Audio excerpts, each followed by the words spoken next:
Hello and welcome to the Musical Instrument Investigator. Today we're on the website of French auction portal Intershare, and we're going to have a look at an auction by another French auction house, Bayeux Auctions. We haven't looked at them before. It seems like they're selling a load of 17th, 18th and 19th century kind of furniture and other kind of rarities, and in between that is a few interesting bits that are musical instrument related, so we're going to have a look at that. Buyer's premium is 20%. This auction is finishing tomorrow, the 14th of July, so you still have a bit of time.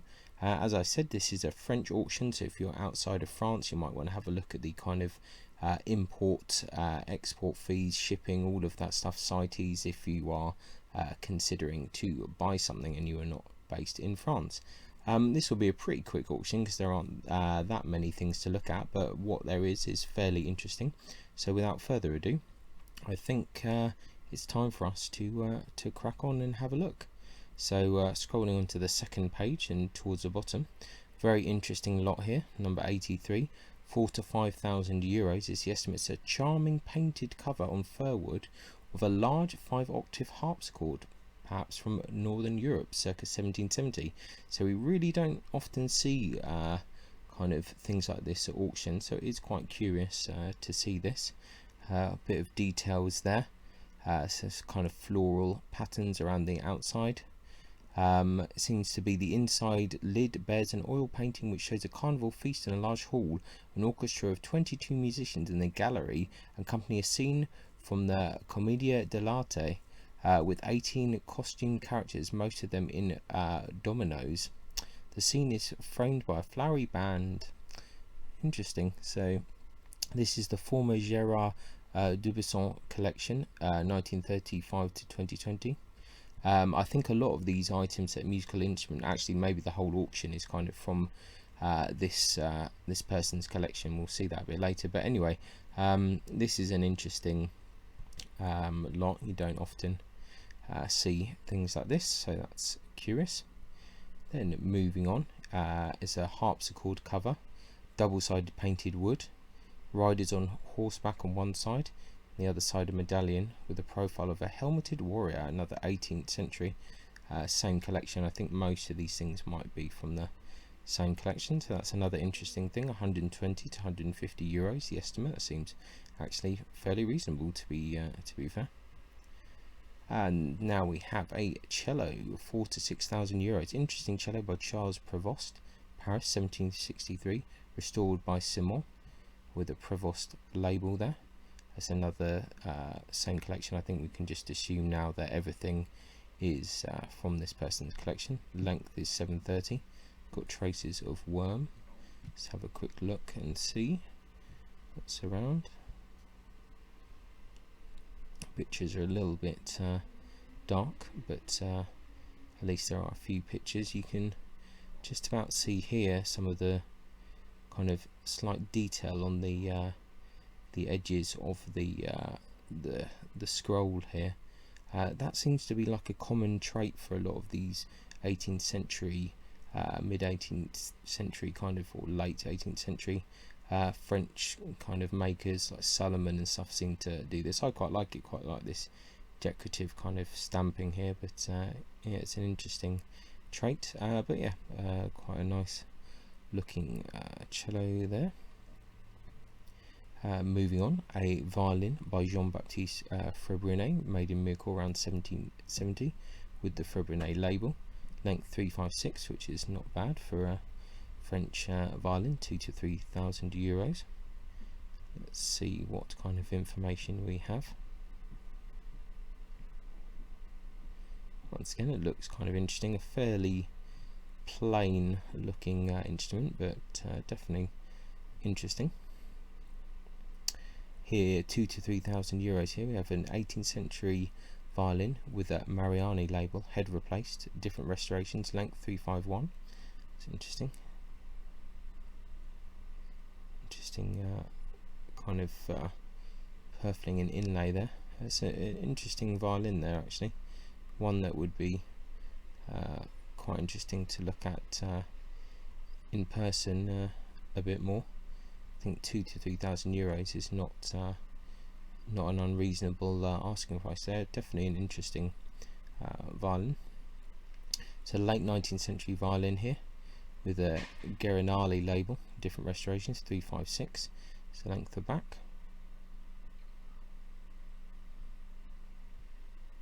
Probably one that needs a bit more kind of inspection. It's a little bit difficult to see what's going on there from the pictures, but 100 to 150 euros. Has that kind of slightly more tradey impression, but difficult to see from the pictures. And here we have a Tympanon, or some kind of hammered dulcimer, painted wood. They're saying potentially Spain, 18th century.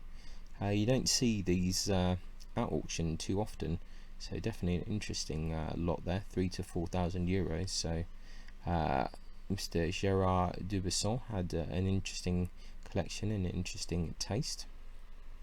Have a Viola Bow by de Villiers, Martin de Villiers, in all its main parts. Pernambuco, 73 grams. Oh no, this one does not belong to the Dubesson collection, so there we go. Is a bit misleading. So not everything is from that collection. 3,000 to 4,000 euros here. Looks like we've just got a picture of the frog there, so that's unfortunate. No picture of the head. I'm sure if you ask them for a picture, they can provide one. We have a violin bow by Lenoble, Auguste Lenoble. Signed Lenoble and Pacat, 58 grams. This one is the Dubesson collection here. Cracks and wear at the bottom of the strip and head, chamfer slightly reworked. Interesting. 5,000 to 6,000 is the estimate there. I think they could have done a better job trying to get the pictures in focus. These pictures in general are quite dark and quite hard to see, so that's unfortunate. Two German bows, 200 to 300 euros. That seems a bit optimistic. These are really not that exciting, these bows, sadly. It's a violin bow by Lapierre, Marcel Lapierre, silver mounted there. 1,000 to 1,200 euros is the estimate there. Got a German bow here, 100 to 150 euros is the estimate. I mean, might be okay. It's slightly more interesting than some of the others. Oh, it's a painting, why not, while we're here. 19th century French school kind of painted decor there. Interesting. And then we have a small painted harpsichord, the early 18th century French style, mounted on 5 cabriolet legs. 4,000 to 5,000 euros is the estimate there. It's quite a lot of information on this one. Let's see if this one is the yeah, this is part of the Dubesson collection here. It's a lot of information here. Keyboard and boxwood. Talking about the extended octaves here. It's got some repair makers information as well.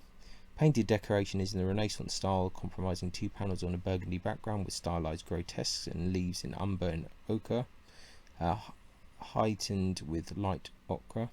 The exterior of the large lid in the same style has a medallion flanked by 2 panels whose shapes follows that of the lid, framing winged lion head sphinxes, the backs of which consist of arabesques of leaves.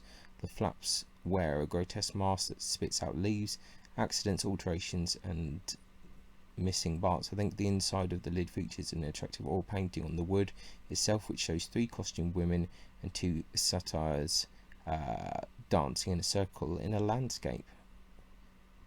Okay, yeah, that makes sense.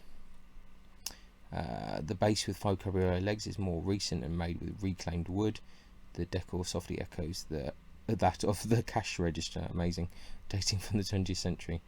Okay, so it looks like the whole interior construction is reclaimed wood of various species. So there's a few kind of odd things. Some of the mechanics, I think, are saying are a bit new and it's been overhauled a few years ago by a professional.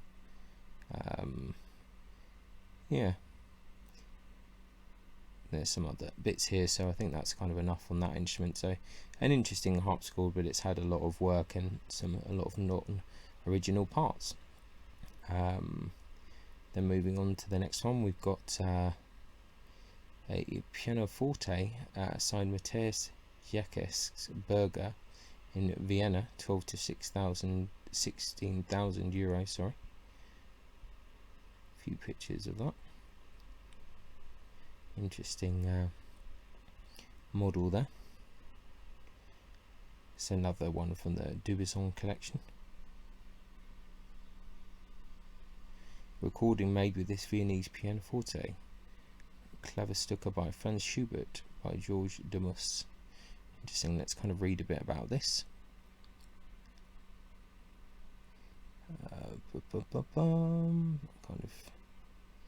Let's have a look. Interiors of the lid and body are veneered in maple, matching music stand, fine bone veneered keyboard. Piano makers Matthias Jakes and Johann Jakes. It's uncertain. Yep. Yeah, it's a lot of interesting information going on here, but anyway, a curious piano for sure, slightly different than your usual, and worth investigating if you're into that kind of thing. Well, I'll put a link in the description if you want to read all of that kind of text, because it's definitely interesting, but I think I'm probably struggling to get any useful information out of that. So yeah, an interesting auction, some really curious items in this auction for sure, so definitely worth looking. I'll put in the link in the description. Apologies for my slight bumbling in this one, I'm just going through the auction completely raw, so I will sometimes stumble if I get a bit confused by things. So yeah, thanks a lot for watching. Check out the link in the description, and I'll catch you next time. Ciao. Many thanks for tuning in to the Musical Instrument Investigator. I hope that you enjoyed the video. If you did, then please like, subscribe and turn on notifications, and watch out for the next video coming soon.